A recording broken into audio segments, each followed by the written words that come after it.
Have you ever seen one of those health maps, with dots showing different villages or clinics, and wondered how on earth officials turn that into a complete picture of disease risk?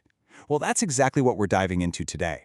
We're going to explore the incredible geostatistical methods that transform those few scattered points of data into continuous, predictive maps that can actually guide life-saving action. And just so you know, for this deep dive, we're building everything on the fantastic work of Professor Lawal Olanrawaju. This whole explainer is based on the 4th lecture from his basic spatial epidemiology series, so we're working with a really solid graduate-level academic framework here. All right, here's our game plan. First, we'll tackle the main challenge, going from points to surfaces. Then, we'll look at the one simple rule that makes all of this possible. After that, we'll get into the tools for filling in the gaps on the map, meet the engine behind the most powerful technique, and finally, see how it all comes together to map risk in the real world. Okay, let's jump right in with the fundamental problem that spatial epidemiologists are up against every single day. This right here is the big question. Think about it. Say you've got malaria data from 100 different villages scattered across a huge region in, say, Ghana. That information is vital for sure, but what about the risk in the village right next door that you didn't survey? How do you possibly create a regional strategy when your data is full of holes? And that's where geostatistical methods come to the rescue. They are the solution. They give us a statistical way to take that pointy data and create what's called a continuous risk surface. Basically, a complete map that predicts the risk everywhere, even in all those places we never got to measure. Now, I know what you might be thinking. This sounds a little bit like magic, right? Making predictions about places you've never been, but it's actually all built on one really simple, really intuitive idea. And that idea has a fancy name, spatial autocorrelation. It's basically just Tobler's first law of geography, which says everything is related to everything else, but near things are more related than distant things. In public health, this just means that 2 villages right next to each other are way more likely to have similar malaria rates than 2 villages on opposite sides of the country. It's this one simple principle that gives us the power to make smart predictions. So, if spatial autocorrelation is the why, then interpolation is the how. It's the actual process we use to put that principle into practice. It's how we systematically fill in all those blanks on our map. So yeah, the technical term is spatial interpolation. It's a rigorous process of statistical estimation. It's how we take that messy point-based data and turn it into a smooth, continuous surface that we can actually use for planning. And there are really 2 main ways to go about this. On one side, you've got something called inverse distance weighting, or IDW. It's pretty straightforward. It just takes a weighted average of nearby points, giving more influence to the closer ones. Simple, fast. But on the other side, you have Kriging, and Kriging is a whole different beast. It's way more sophisticated, and honestly, it's the standard for any serious work in this field. And hey, don't just take my word for it. The source material is very clear. Kriging is the gold standard, because it doesn't just look at distance. It digs deeper.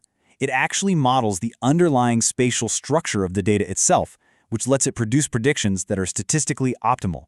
It's just a much, much smarter way to do it. The advantages here are huge. Kriging gives you what's called the best linear unbiased prediction, or BLOOP.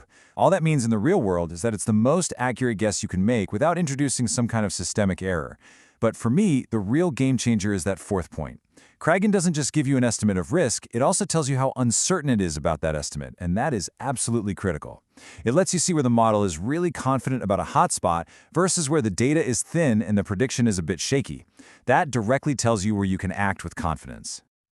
So how in the world does Kriging pull off this statistical magic? Well, the secret sauce is a special tool called the variogram. You can think of it as the engine that drives the whole process. So a variogram is how we mathematically describe that rule of proximity we were talking about earlier.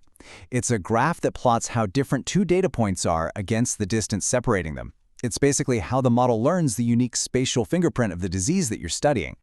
And from that graph, we pull out a couple of key numbers.